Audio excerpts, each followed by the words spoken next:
our distinguished guests to the Impactful Speaker Series, co-hosted by the Civil Society Coalition for Climate Change and the World Bank. We regularly host webinars to discuss subjects that are of emerging importance to our country. Today, we're going to talk about urban flooding. Urban flooding is a matter of grave concern to us.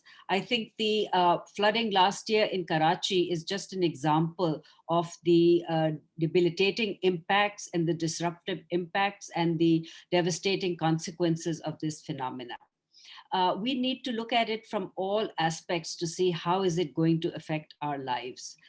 Our urban infrastructure is not designed to cope with the impacts of climate change or with the unplanned urban settlements or with the high rate of outmigration from rural to urban areas. How is all of this going to affect us?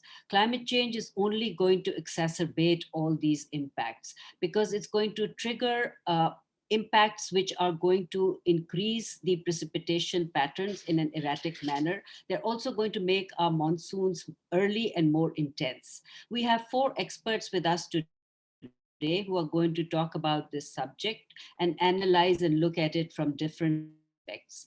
What are the causes? What are going to be the different impacts on us as people collectively? And what can be the possible solutions? So to look at this and examine this, we are going to engage in a very informative discussion, which will be moderated by Dr. Noman Ahmed. Dr. Noman Ahmed is an architect and planner by profession. He obtained his PhD from Loughborough University in UK. He's the author of many books, including Water Supply in Karachi. He regularly writes on development issues in leading Pakistani newspapers, and he's the recipient of many awards, including the Best Writer Award for Environment and Development. He has been awarded the Tamgha Imtiaz, which will be conferred on 23rd March 2021. Congratulations, Dr. Noman, for receiving the Tamgha Imtiaz and your other meritorious achievements. I will now pass the floor to you to initiate the webinar and conduct the discussions. Thank you. Thank you very much, Aisha, for a very generous introduction. Assalamu alaikum and good afternoon, everyone. Thank you very much for joining this very useful webinar, which is held on a very important topic and has many, many significant issues that need to be discussed. We have four very eminent experts who shall be sharing their views about the various issues pertinent to urban flooding. I will open up the discussion by sharing a few points that probably may help kicking start the discussion. I'm actually putting forward all these points through a slide presentation. I hope these slides are visible.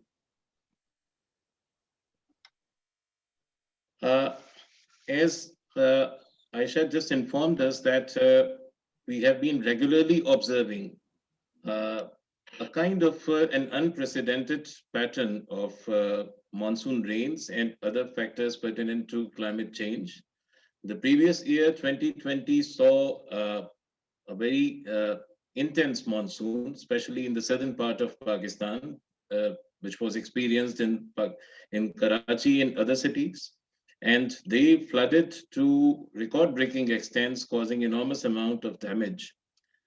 Specifically referring to the experience of Karachi, the torrential rains that started in July continued on into August, and specifically mentioning the 27th of August saw record-breaking spells which flooded many neighborhoods of Karachi beyond expectation and caused enormous amount of damage. Now, we know for sure that climate scientists have been warning about what was to happen and what are some of the related factors, but perhaps not appropriate attention was paid by the policymakers and the managers of the city. And as a consequence, the city dwellers experienced a very unfriendly sort of a situation. and we believe that there are reasons to believe that this is not going to be the last of the episodes of such a monsoon. If we just go back into the recent past, we found that the monsoons have been hitting the city for a successive time period. And we saw that in 2017, there were very intense rains during monsoons and caused many neighborhoods to flood beyond the expectation. People died due to electrocution and other hazards, and life and property was damaged to a great extent. Many of the low-lying neighborhoods that exist in plenty in Karachi, they were very intensely affected. The people had to be relocated, and most of these efforts were done by the city dwellers, especially the inhabitants of the low-income neighborhoods by themselves. These are few examples, few evidences of the kind of misery and trouble that the people faced. And you can see that many major corridors of movement were completely clogged and were non-navigable due to the flooding, and that the drainage was extremely slow, in certain cases not performing at all. In some cases, the members of the armed forces had to be called for rescue operations in order to rescue out people who were stranded and take them to places of safety.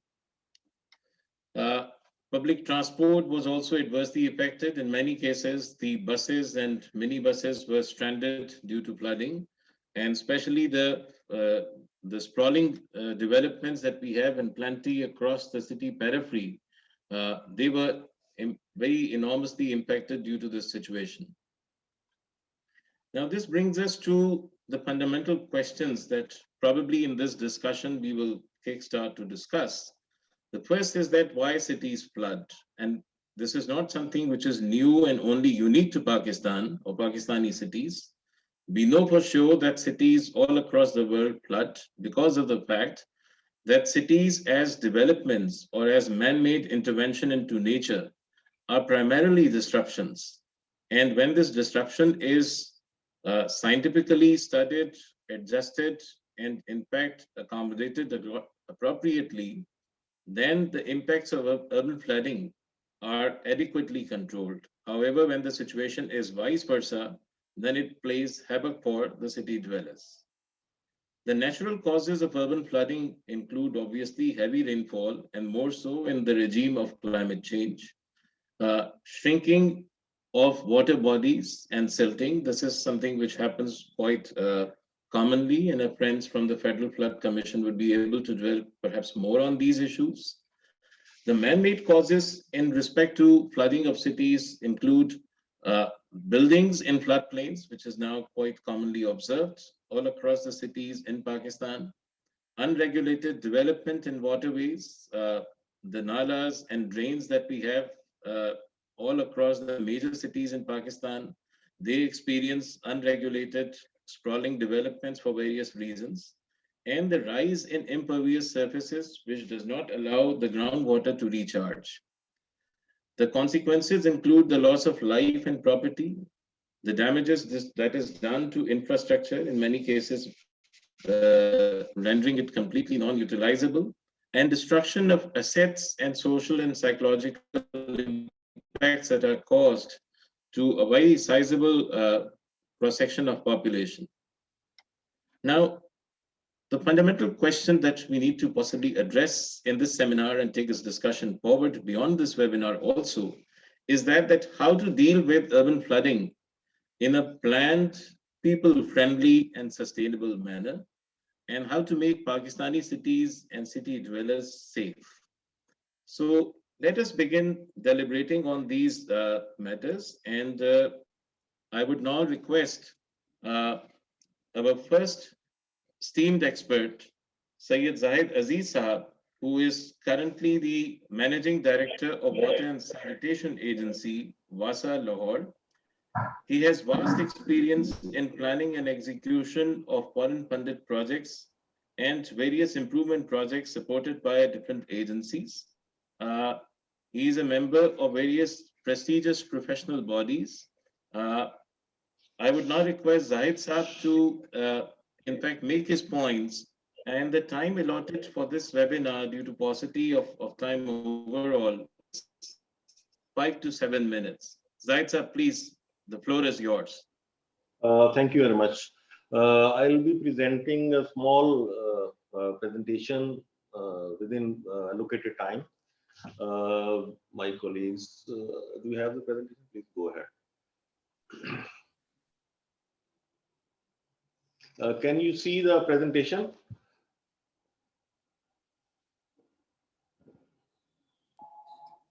Not yet.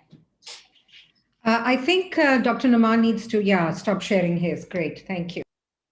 Okay, so now all of participants can see the presentation, I think. Next, please. Yeah, next. The presentation includes the problem statement, rainwater management practices, infiltration versus storage, master planning, and the storage concept which has recently been introduced at Lahore city. Next, please. Next. As Dr. Naman recently pointed out, that the monsoon season creates havoc in cities during heavy rains. This is a few glimpses of Lahore are here, and then Karachi, and then next, please. The conventional method to get rid of stormwater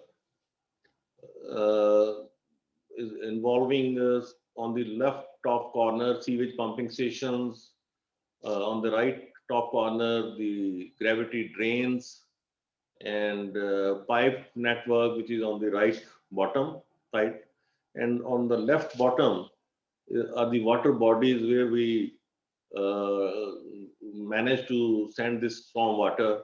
These are the conventional ways to handle storm water in any of the city. But you know, every city has different dynamic. So next slide, please. So there are other practices also, other than transporting rainwater into water bodies. Number one is infiltration. We can get water infiltrated into the soil. And the second option is to store rainwater. Next, please. Next. For infiltration, we require certain parameters. The soil has to be absorbent, and infiltration rate of soil has to be 0.52 inches per hour or 1.32 centimeters per hour. In case of Lahore, it's not the case. Only river bed has this capacity to absorb this kind of infiltration rate. Next, please. And then the other option is to store water. And these are the pictures of some Japanese cities that open storage reservoirs are there to cater for heavy rain load. Next, please. The playgrounds can be made at the lower level than the ground. Next. These are the pictures of some American city, Anderson city of South Carolina. Next. And in this picture, the bottom pipe which you are seeing is the storage pipe. It's not going anywhere. It's only storing water. And after the rain, this water is taken away from this pipe to use for horticulture and other purposes. The top pipe is drain, which takes water into water body. Next. And this is a Japanese Kawasaki city stormwater reservoir below the buildings, below the roads. Big reservoir to cater for heavy rains, and then there is no impact seen on the roads. All water goes into reservoir. Next, please. Different kinds of storage practices are there. Next. School grounds, sports grounds, park areas, car parking areas, all these are the places where we can construct storage for rainwater. Next. This is a Brazilian documentary which is a bit longer. Next, please. Last year, I personally visited this video. So last year, December, I visited this place, the under construction storage tunnel in Washington, DC. And so far, about 1/4 of the project is completed. 27-mile long tunnel, 24 feet diameter, 100 feet deep. This will be used for storage of stormwater, and because Washington DC also is one of the cities where stormwater ponding takes place. Next, please. Next. In case of Lahore, this year, after success of first rainwater storage project at Lawrence Garden, we are constructing 8 more storage reservoirs. And today, the Cabinet of Punjab approved this project, and we are aiming for completion of this project before monsoon season, before July 2021. Next, please. Next. Next. Next. Next. These are a few pictures showing the construction activities for stormwater reservoir at Lawrence Garden of Lahore, because Lawrence Road was one of the ponding road. And this year, the 2020 rain, there was no water on the road. All water went into 1.5 million gallon storage reservoir, which is concealed below the ground. Next, please. Next. Yes, video.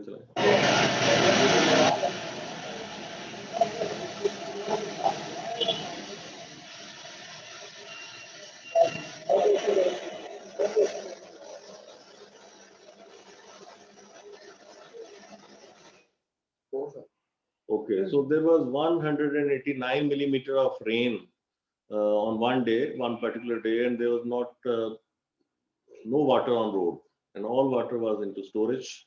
And this stored water was then used for horticulture purpose. Next. And even the Chief Minister went there, and all took pride of this intervention. Next, please. Thank you very much. So these are the interventions which we are taking at Lahore, and I was in Karachi also about 3 months ago in a think tank meeting. And because of obstruction in the gravity channels,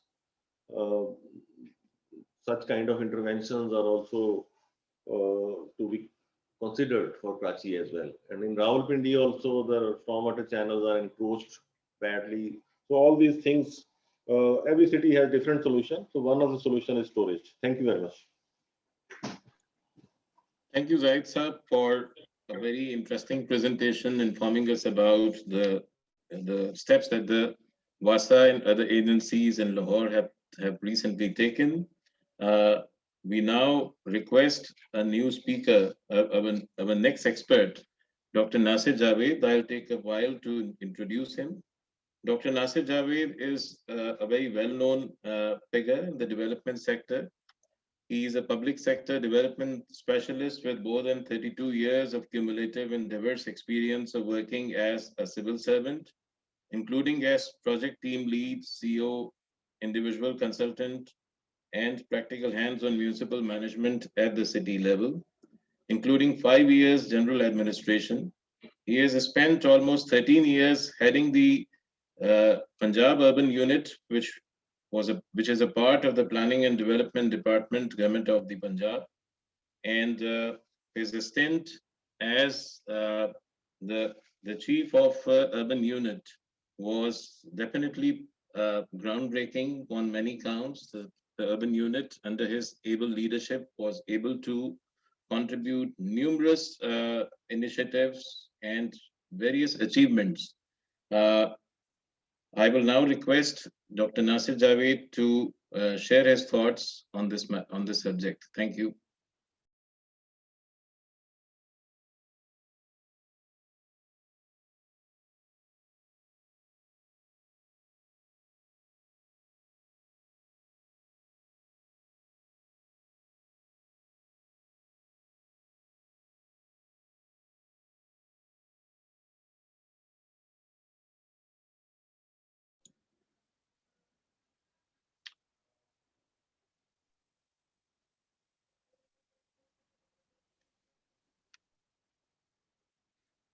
Is Dr. Nasir Saab logged in?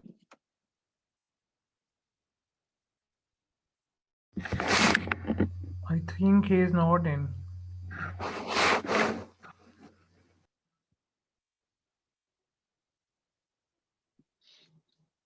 Ahmad Saab, kindly check He's not in the list. Okay, so we move on. Hopefully, he'll join soon. Our next eminent speaker for today is Dr. Nausheen Hafiza Anwar. Dr. Anwar is currently the director of a very important institution, Karachi Urban Lab, and she is also a professor of city and regional planning, School of Economics and Social Sciences at the Institute of Business Administration, Karachi. Dr. Nausheen has been involved with various research initiatives. She is currently looking after many research projects under the ambit of the Karachi Urban Lab. She is collaborating with various colleagues to facilitate and experiment in creative and critical thinking about cities, urban research, teaching and training students. And as a consequence, a whole new generation of very capable urban professionals is cropping up. Without further ado, I request Dr. Nausheen to share her thoughts on this theme of urban flooding. Dr. Nausheen, the floor is yours. Thank you so much, Naman. And those are very, very kind words coming from someone as eminent as you. And we are always, for those of us who have entered the scene of the urban here in Pakistan, only very recently, we always look towards persons such as yourself and the pathways that you have created, for us to remain connected on very important conversations that range from urban infrastructures to climate change and so forth. So I don't have a presentation as such, but I will share a very brief video with all of you in a few seconds. But I would like to start off, first of all, by saying what is perhaps the most obvious today to all of us, that the scale and the depth of the challenge or the crisis or the disaster that is flooding today across Pakistan has become particularly complex. So we are no longer just looking at flooding in the context of depleting, parts of the northern parts of Pakistan that are getting flooded due to ice, polar melts. But increasingly, as we come down to coastal regions, to coastal cities in South Asia, and Karachi, of course, being an example of that, we are looking at the issue of climate change and urban flooding in a particularly complex and challenging way. But what is pertinent in this context is that if we hang the issue of urban flooding solely on the climate change problematic, then it takes away the issue of accountability, which is, in my opinion, probably the most important one. And that is the accountability of the state itself. And where do I hang where do I anchor the issue of accountability particularly? I anchor it in the domain of infrastructure, essentially. In my personal opinion, and based on my observations, the urban flooding scenario in Karachi has been ongoing now for a number of years. It's just that 2020 happened to be a particularly stark reminder of the degree of deluge that hit the city in terms of rainfall. And from what I understand, from what climatologists and the meteorological department and other experts have iterated and articulated, that the rain that fell was particularly unprecedented. But the rain that fell happened in an environment where infrastructures have become particularly depleted or deteriorated. And this has been an ongoing situation in Karachi now for well over 20 years. So I will share with you very, very quickly now where is it? Hang on a second. A video that was shared with me in that very moment when the rain was falling and certain parts of the city were under deluge. And I hope this plays. And if you could just listen to this.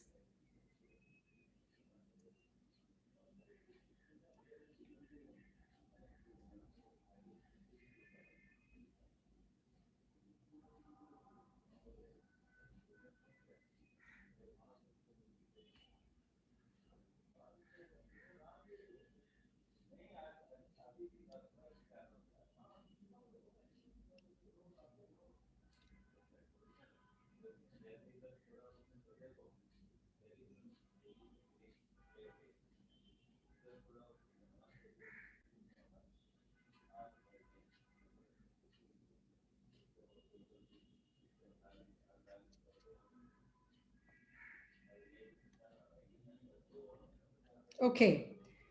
So there's a very specific reason why I shared this little video, right? It's just a fragment, it's just a little story. And that is very telling of how people on ground are thinking about urban flooding. The vast majority of people on ground who've been affected by urban flooding in the past several months, especially last summer, specifically last summer and over the years in Karachi, are not tying it with climate change. They are tying it very specifically with an acute crisis of infrastructural depletion and the withering of the state's responsibilities vis-a-vis basic services such as cleaning so-called drainage channels or nalas, taking responsibility for sanitation and garbage disposal. So essentially the situation that, and of course, Dr. Nouman, you also know a good deal about this, and you're very much part of a committee at NED now that is in charge or has been put in charge of trying to find a solution to this particular urban flooding problem that is related to infrastructure depletions, so that we don't have a repeat of this later on this summer. That the nalas or the drainage channels that effectively were turned into massive blocked streams or flows where of packed up sanitation and and dirt. So essentially, when the water gathered, it ended up flooding the roads and the interior lanes of neighborhoods. So I wish to point this out because we need to see this very important connection between how urban flooding is also triggered by by accountability issues in which the state's own role, especially local government or even provincial government, and there is a particular kind of a political economy in the Karachi context which has led to this situation over the last 25, 30 years. And so this is not a scenario in which urban flooding has just appeared on the scene in Karachi in 2020, and that it has been triggered solely by climate change. This is very much a question of depleted infrastructures, the state's own accountability. So the solutions to this are already being discussed. They are being discussed very much in the enclaves of politician, bureaucrat, military, networks. And one of the challenges that I am seeing right now on ground is essentially that the people who've been impacted by the flooding and the upgradation plans that are being visualized and talked about at the level of the chief minister, the provincial government level, are not filtering down to the local level. And this is again a grave challenge in the context of how infrastructural upgrading plans and resettlement issues, and then the impending displacement that comes with it, sort of gets pushed aside. I noted your comment, Dr. Nouman, and absolutely, I totally understand that you've not been part of the mapping network, and but you are very much aware, and we've had conversations about this urban flooding dynamic. So I think if we could also perhaps in our discussion talk a little bit about what happens when the government intervenes, especially when it's backed by multilateral donor organizations such as the World Bank, which will have a role to play.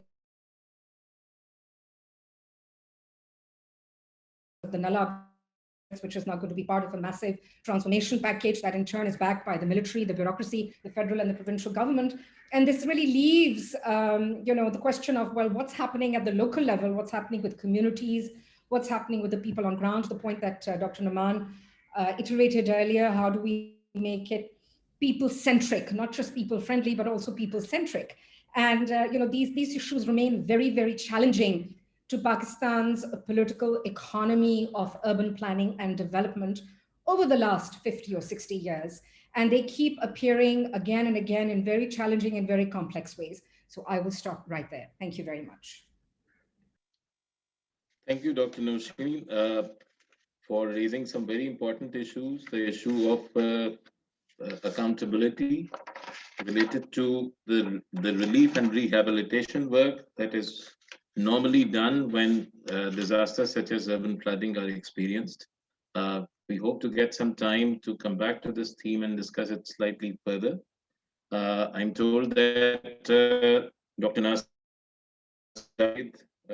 has joined this particular discussion. Before inviting him, let me introduce him again.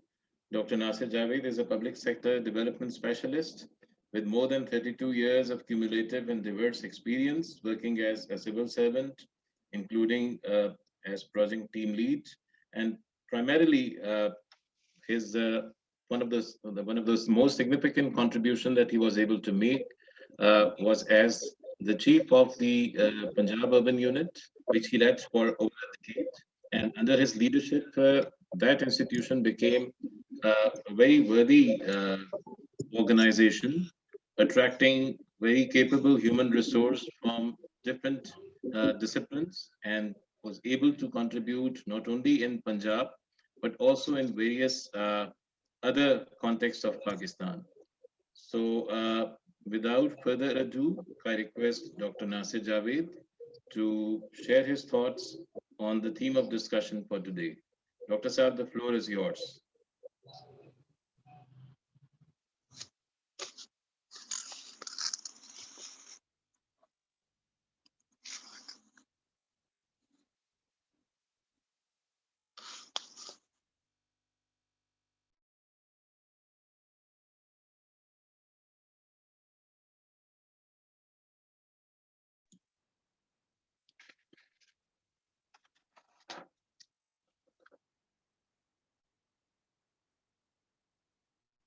Dr. Nasir Saab, can you hear us?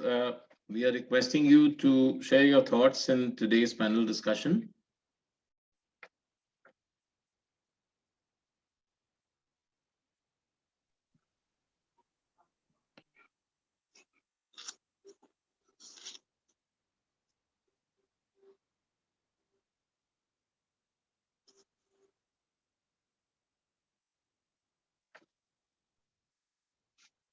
I believe we have a glitch.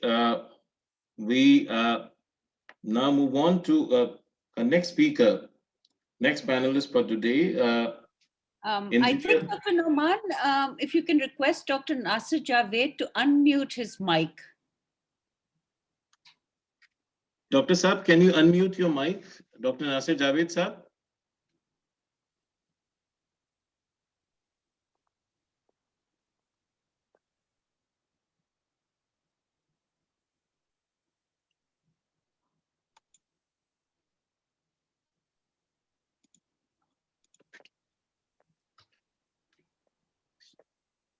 Sorry, Dr. Nasir Saab, we cannot hear you because your mic is muted. Kindly unmute your mic.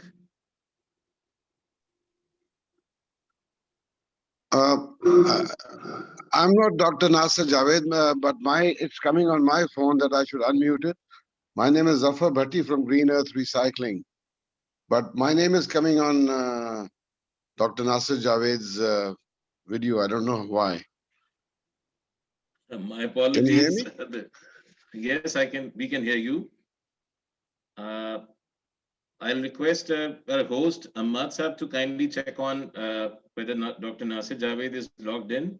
Meanwhile, we switch to our next speaker, who is Mr. Zafar Iqbal. Engineer Zafar Iqbal is a civil engineer from University of Engineering and Technology, Lahore. And he did his master's in environmental science from International Islamic University in Islamabad. Zafar Iqbal Saab has been associated with various projects and initiatives related to irrigation, flood protection, and water resources management.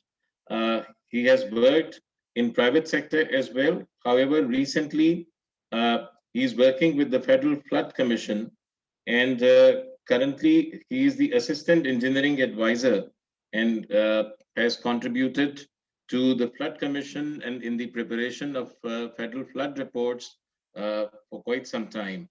So I request Zafar Iqbal Saab to share his points, and kindly note that we have about 5 to 7 minutes for concluding this part of the discussion. Zafar Iqbal Saab, the floor is yours.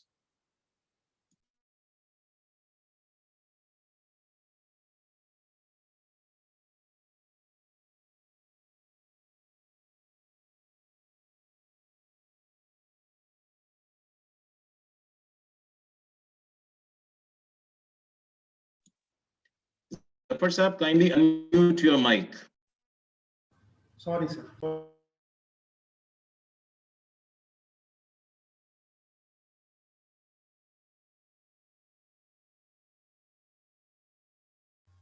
Sir, your mic is not unmuted.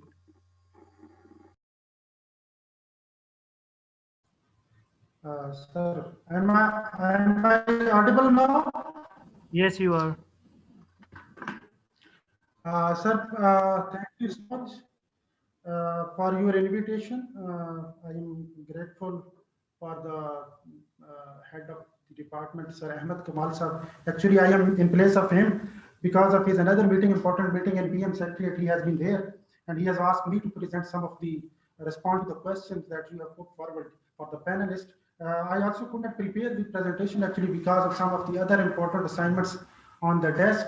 So I would, because of the shortage of the time, I will be briefly responding to the questions that you have put forward for us, and I will try to conclude the discussions within the allocated time. So quickly moving on to the vulnerabilities and the first question that is about what are the key questions that the city officials, town planners, and the policy makers should be asking about urban flood controls. So, sir, as you know that urban flooding is actually mainly related to the high intensity rainfall coupled with the poor city drainage. And Pakistan is the one of the countries that are most climate vulnerable. And being residents of the climate country that are the most vulnerable in the world, actually we need to know where we are on the vulnerability scale of the climate change. Actually, we need to know how much is the rainfall, runoff, and what are the associated risks of the urban floods.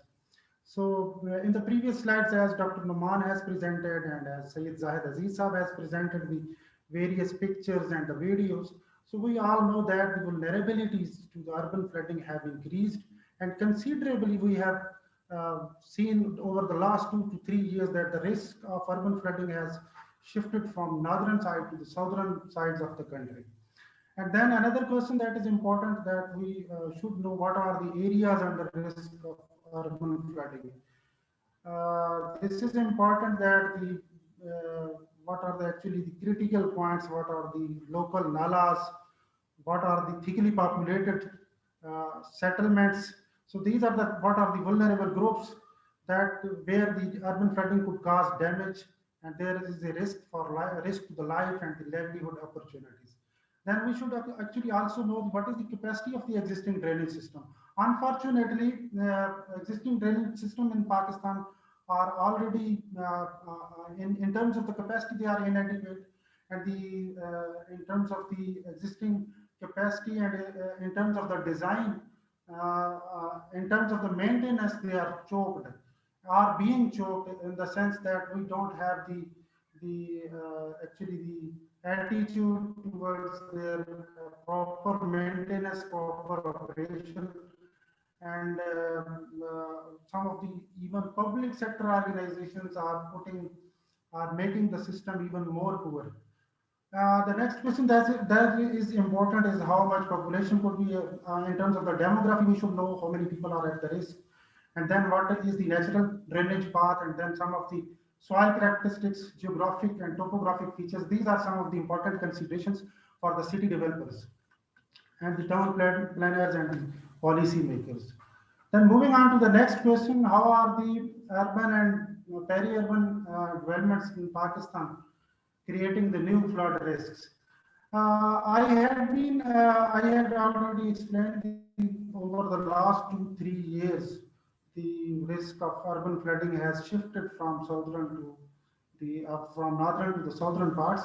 But if you remember the actually urban flooding of the Lai Nala in 2001, that was actually one of the disastrous event.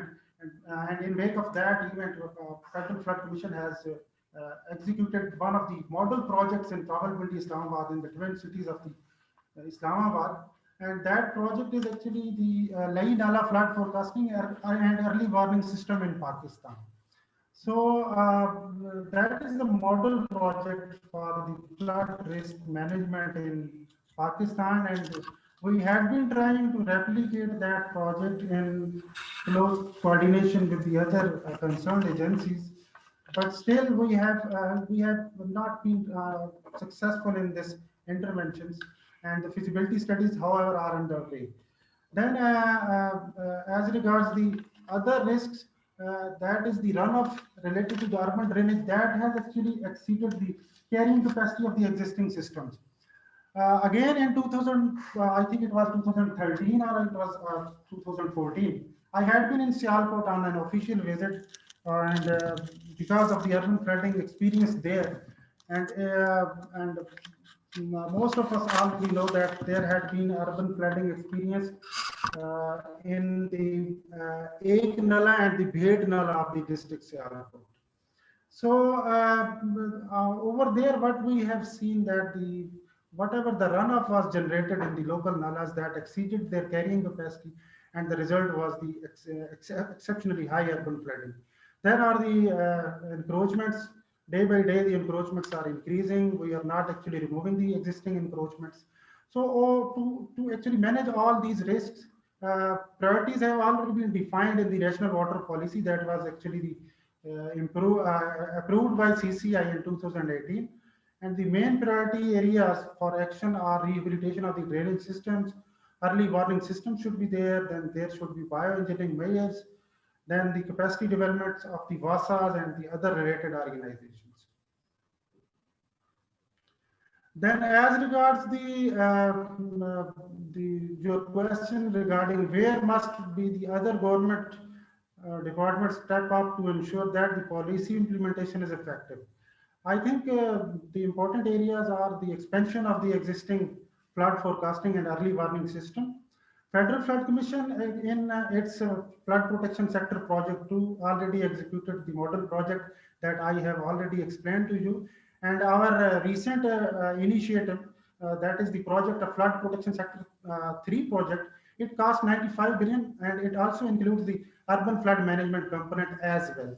The project has been approved by CDWP, and we are actually in coordination with EAD looking for the exploring the possibility of funds from the potential donors. Then as regards the other policy, important policy action areas, recommendations, that is the construction of the new storm water drains should be there. Best example is with us from Vasa Lahore, as Syed Aziz Sahab has presented.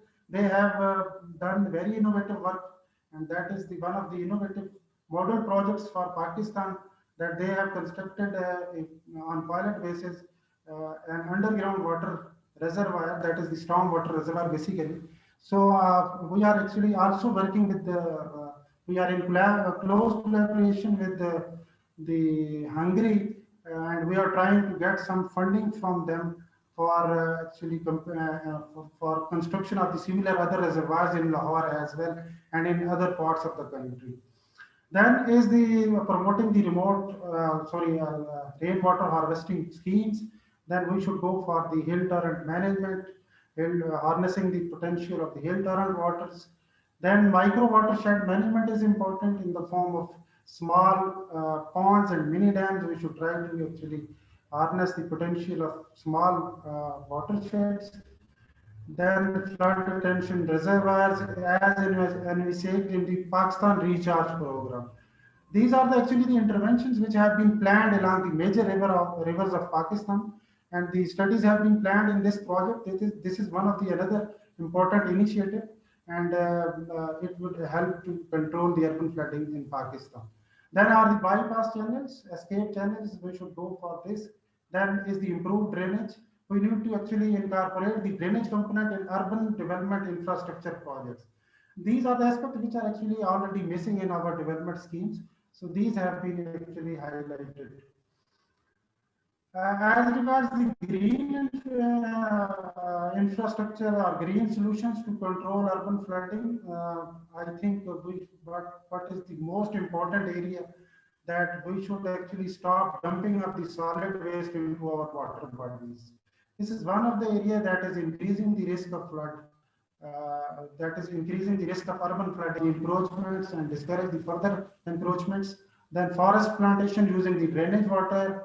Then we should also try to develop small water bodies to promote recreational uses. These are actually the interventions which have been already recommended in our national water policy as well. Then is the improved deluge management. We should be looking for the interventions that the water is percolated into the ground and the groundwater is recharged as well, and urban flooding is controlled through this intervention. Then is the increased plantation and vegetation in the catchment areas. And finally, we should also study the potential for drought mitigation through harnessing of floods. One of this project feasibility study has been also suggested in the NFPP4, that is the fourth National Flood Protection Plan based our flood protection sector 3 project. Finally, moving on to conclude my discussion and my presentation regarding your question that what are the opportunities to overcome the shortage of housing units. So I think we need to promote the vertical housing infrastructure that should be affordable and low cost as well. We should focus on some sectoral issues, and that importantly include the population, quality, education, and health. And then this is one of the best initiative at number third that I have indicated is the pro-poor goals and strategies. Government of Pakistan has actually started work on this initiative, and all the ministries have been requested to prepare the pro-poor goals and policies. Once these goals and strategies are there, and implementation of these policies is there, then I think we would be able to ensure the sustainable urbanization in the cities and peri-urban areas. Then to reduce the pressure on already urbanized areas, we need to develop some new housing schemes as well, but ensuring their urban resilience to climate change as well. And for all these interventions and above suggested recommended measures, we should also explore the private public partnerships, and we will be in need of the public and support, financial and technical support of the development partners as well, like the World Bank, ADB, and other partners. So, in the end, I would say that the flood management is actually the multi-disciplinary subject, and over here, all the concerned organizations, whether they are working at the provincial level, whether they are working at the district level, provincial level, and federal level, they need to play their role so that we have an integrated approach to manage the floods, including the urban floods. And I would conclude my discussion on the quote of the Douglas Adams that the single raindrop does not feel responsible for the floods, and we need to actually jointly shake hands to actually manage this natural catastrophe and this the social issues related to this disaster that actually causes the problem of urban flooding in our main cities and in the other areas as well. So thank you so much, sir. This is all from my side. Over to you, Noman, sir. Thank you, Zafar Saab, for a very elaborate presentation and highlighting some very pertinent technical issues related to urban flooding and its management options. We have a few questions that have been posted by friends. The first question is from Hassan Sipra Saab here, and this refers to the possibility of utilizing the option of public-private partnerships in mitigating urban flooding in the near future in Pakistan. Our friend Syed Zahid Aziz Saab, the managing director of WASA, was talking about very impressive reservoir construction, and I would request him that if he can give his views that whether the use of public-private partnerships can play a role in possibly replicating such type of reservoirs and other critical infrastructure that is necessary for flood management. Zahid Saab, would you like to give response to this question? Yes, actually the key essence of public-private partnership projects is the payback. Because if some investment is attracted towards any project like reservoir, the payback has to be there. And since the rainy season in Pakistan and in Lahore and all cities, they have same rain pattern. In winter, we have westerly wind rains, and monsoon period, we have monsoon rains. But predominantly, we have only 3 rainy months from July to September. These are monsoon months. So these reservoirs and the investments are utilized only for the period of monsoon season. The best way to attract PPP intervention is to have multiple use kind of reservoirs. For example, if parking is also allowed to be, if we allow these reservoirs to be used as parking places for rest of the year other than monsoon period, then public-private partnership can be materialized. The investor can come forward and government can provide the land and the place to construct such kind of multiple purpose reservoir come parking area. And then for the rest of the year, the private investor can get back the investment through parking charges. And during rainy season, the water ponding problem can be resolved, and this water can be used for horticulture purpose. So this can be the way forward also. Thank you. Thank you, Zahid Saab. The next question is from Armando Guzman of the World Bank.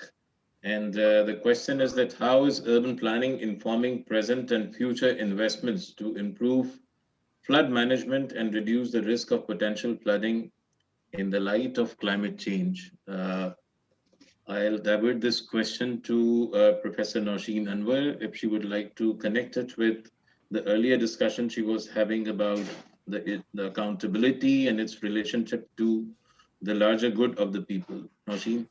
Thank you very much, Naman. That's a terrific question. So for those who are not familiar with Pakistan's urban planning political economy, especially Karachi's, that question can't be answered in a very straightforward way. So urban planning in Karachi has always been, a power-laden domain. And also, I would say that in the last decade or so has also become increasingly centralized.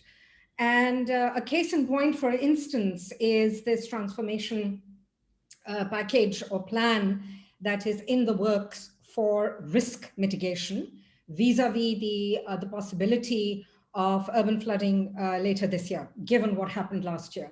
So this particular plan, which is part of the broader urban planning dimension or development dimension, has not been shared with the public, right? And when we talk about the public, there are many publics.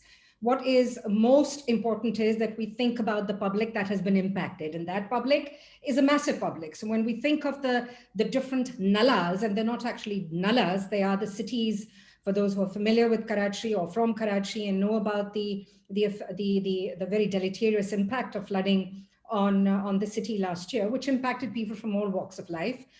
These nalas or drainage channels were actually once upon a time the cities, part of the city's natural water flows, part of its ecosystem that have essentially been degraded by for several reasons, part of which is about urban planning also.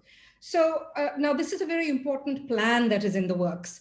But to this day, the workings of this plan have not been shared by the thousands and thousands of people who reside along these nalas, right? There are various informal settlements, some that have been regularized, some that have not been regularized. And the Karachi Municipal Corporation has already started demolition drives without people being informed about what is actually going to happen vis-a-vis their future. So these are, when we start talking about urban planning and public-private partnerships, given the particular context in which urban planning and development planning has unfolded in cities like Karachi and Pakistan over the last 40 years, these are very disturbing and deeply challenging issues. And these are issues that are not being talked about, essentially. So here at the Karachi Urban Lab, we are on ground. So we are connecting with civil society organizations, many of which, such as Caritas, who have a very extensive presence in some of these informal settlements along these nalas and have disaster risk management strategies embedded at the local level.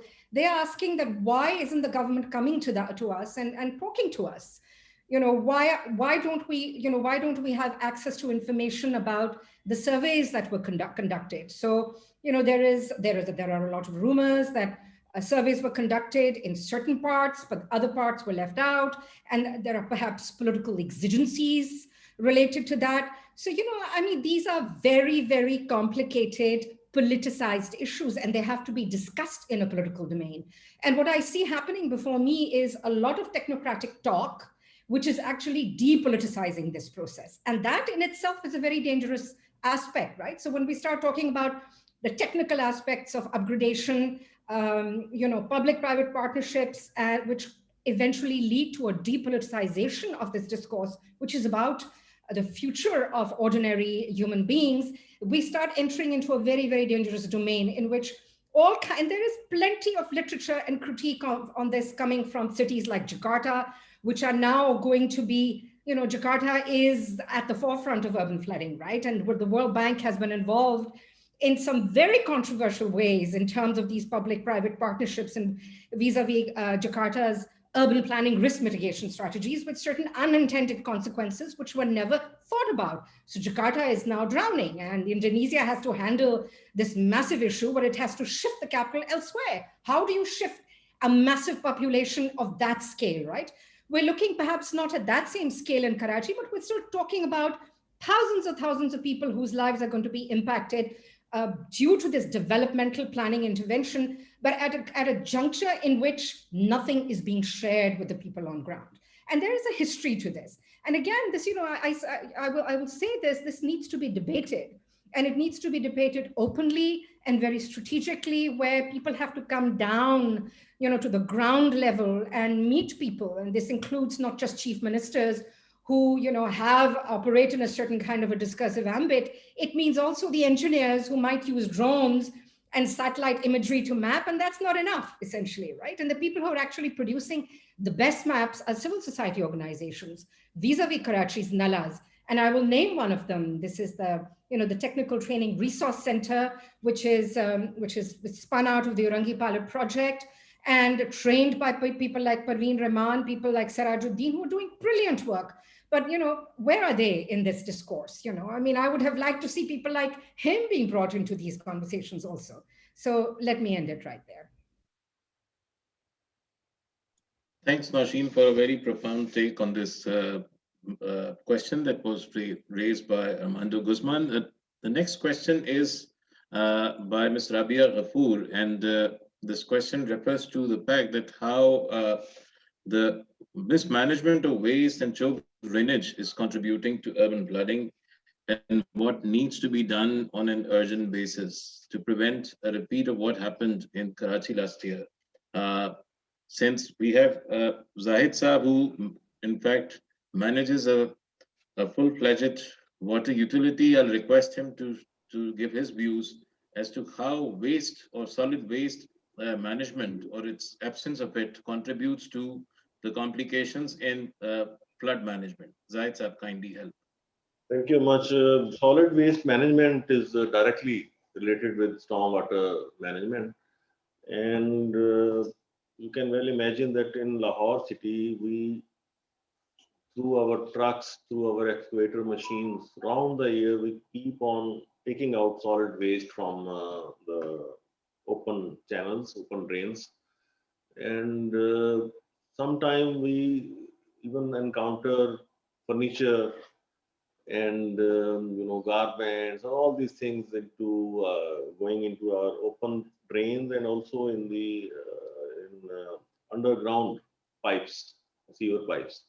So these things, so all around the year, Wasa is involved in taking out. I was previously MD Wasa Faisalabad, and all the textile products were there in the sewerage system. So these are the things which are interconnected, and solid waste management is quite essential management, which can make the sewerage system effective if we avoid such kind of intervention, intrusion of solid waste.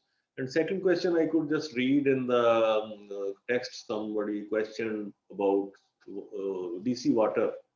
In Washington, there is the tunnel project, The question was about public engagement because this was done in case of DC project.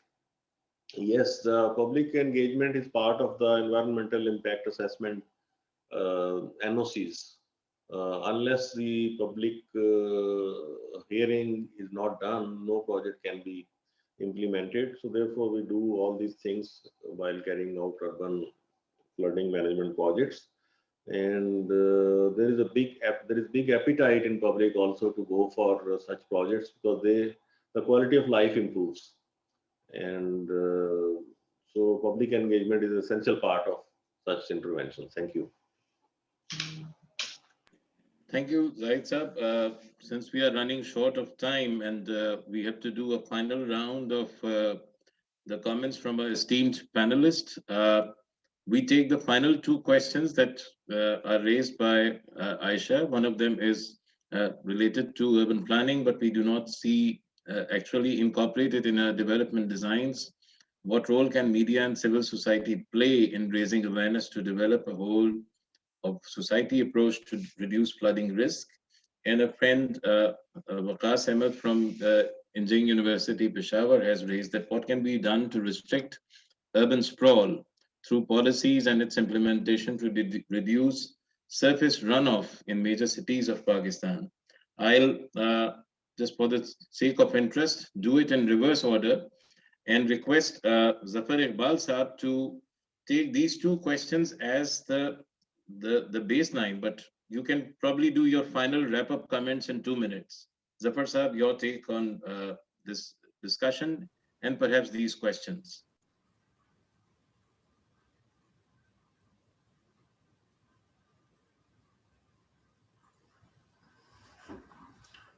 Sir, thank you so much. I think these are the gray areas regarding the first question of Aisha, that what role the media and the civil society can play to raise the awareness. Let me share the experience of visit to the Korang Dala. Last year, I had been there with the JICA delegation, and we had been there. We had actually prepared a brief concept paper project proposal regarding the management of urban flooding of the Korang Nala. The Japanese were there and they were shocked to actually see that we are the people that who every year are dumping the solid waste into our rivers, local nalas, and then we are allocating the funds in our actually the public sector programs and the annual development programs to actually then again remove these. So actually these are the gray areas, and that's why the recommendations have been made in the national water policy, and I think the similarly emphasis have been given for the provinces as well, that they should also prepare the relevant related policies for these interventions. And the media, I think, can play important role. The civil society can play the role, and we need to actually also have the political backing for these interventions. Until and unless political backing is not there, I think the people cannot be sensitized, and we also need the legal cover as well. The regulations are already there, as Aziz Saab has already mentioned, that there are the environmental studies and the interventions and the risks related to environment are studied and remedial measures are suggested, but implementation is not there. And similarly, for stopping the dumping of the solid waste into our river systems, rivers, we have the actually already we have I think the EPA is there. Sorry, a PIPA Act is there, and the subsequent regulations that actually prohibit the people. And then there are the fines as well. Then there are the penalties as well. But there is no implementation. So we need to actually build the capacity of the organizations, and we need to actually not only sensitize the people, but we also need to actually the way the sensitize the people, and the related public sector organization actually should recognize their role to protect these important river ecosystems and the water bodies. Then as regards the second question, that is, I think that was what can be done to restrict urban.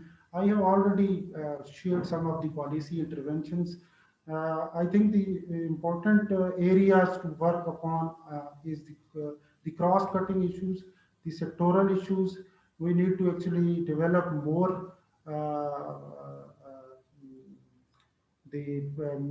more early warning system. We need to expand the flood forecasting and early warning systems.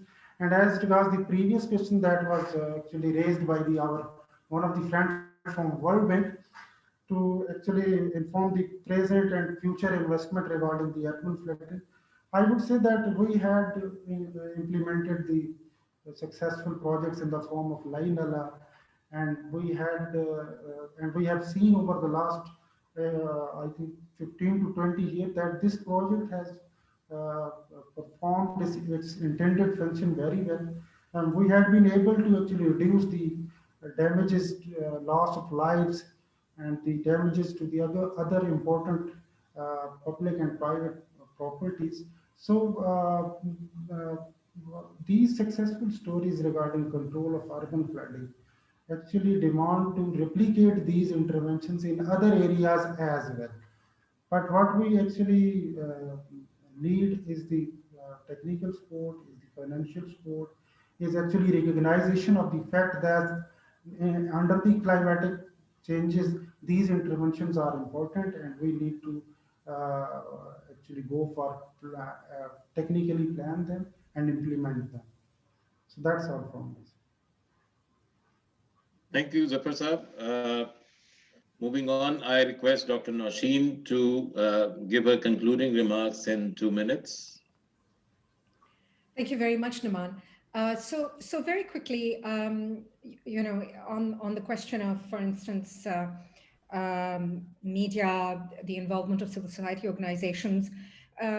In Karachi, there's been an extensive amount of coverage and very, very good coverage by certain investigative journalists on urban flooding and the situation vis-a-vis the nalas and the upcoming predation plan, and a good deal of connectivity between these investigative journalists and what certain civil society organizations have done in terms of generating very, very sophisticated maps, very detailed, sophisticated maps of all these different sites that are at the risk of urban flooding. And one of the interesting findings in these excellent maps that have been produced is that the encroachments that we are talking about, and you know, the word encroachment was, I think, used by Zafar Iqbal Saab earlier, that these encroachments are not by the poor people or the ordinary people. They're not the ones who are actually encroaching on the nalas.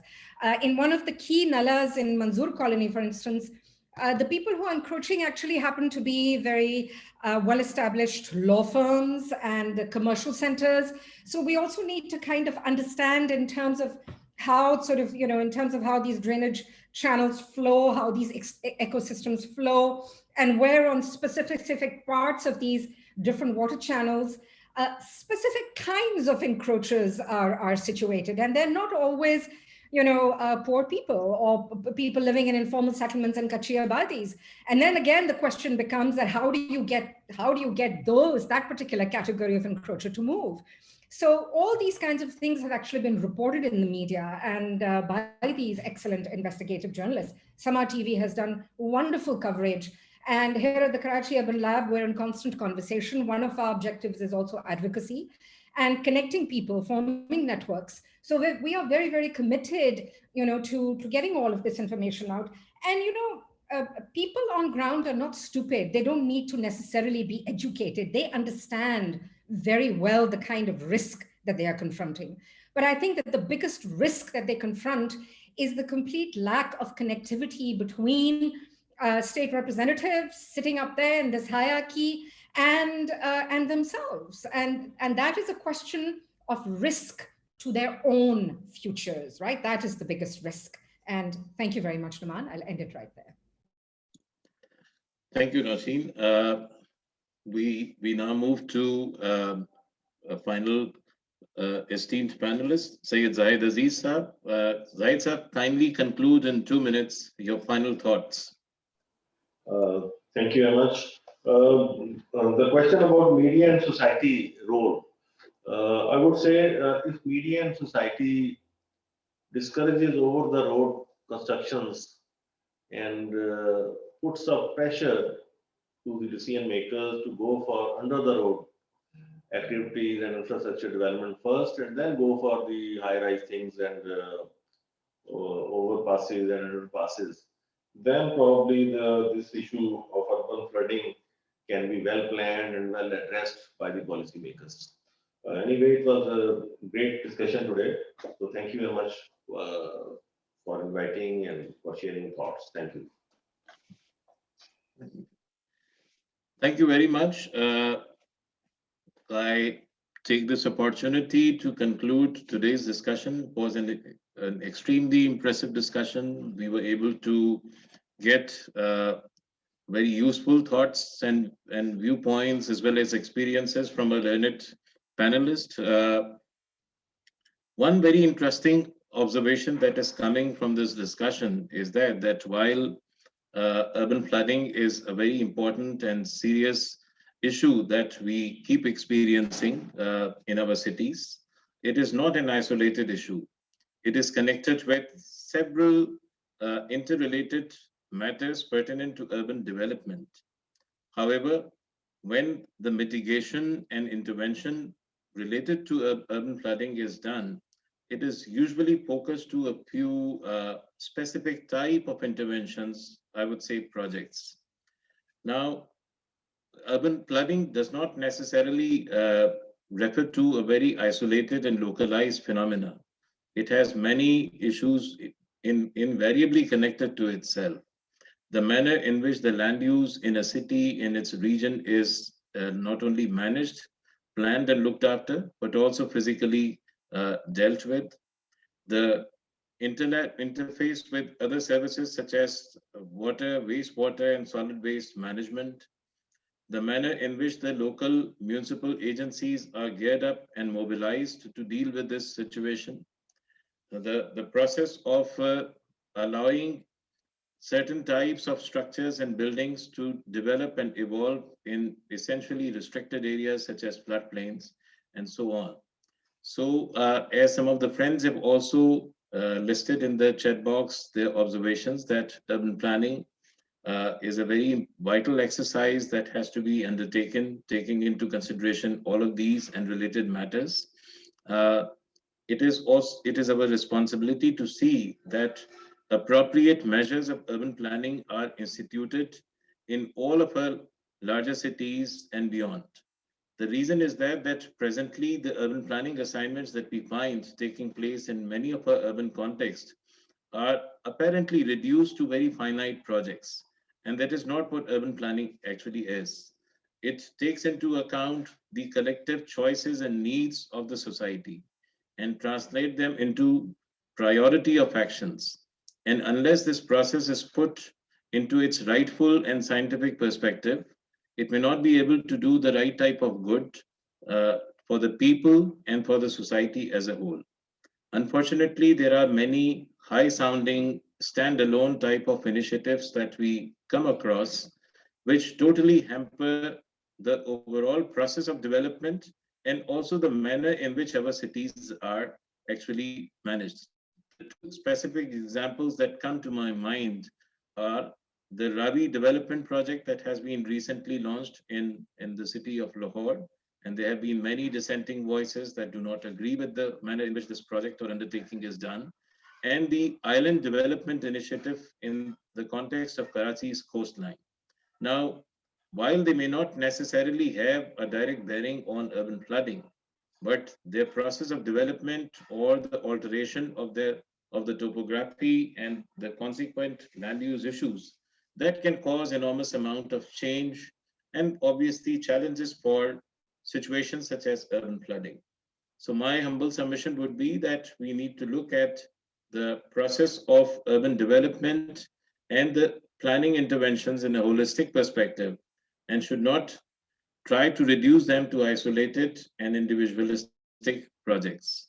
So I thank the host, especially Aisha Khan and Ahmad Saab, for providing us this opportunity to have this discourse. And we hope that we will meet again to discuss similar issues in the future. Thank you very much.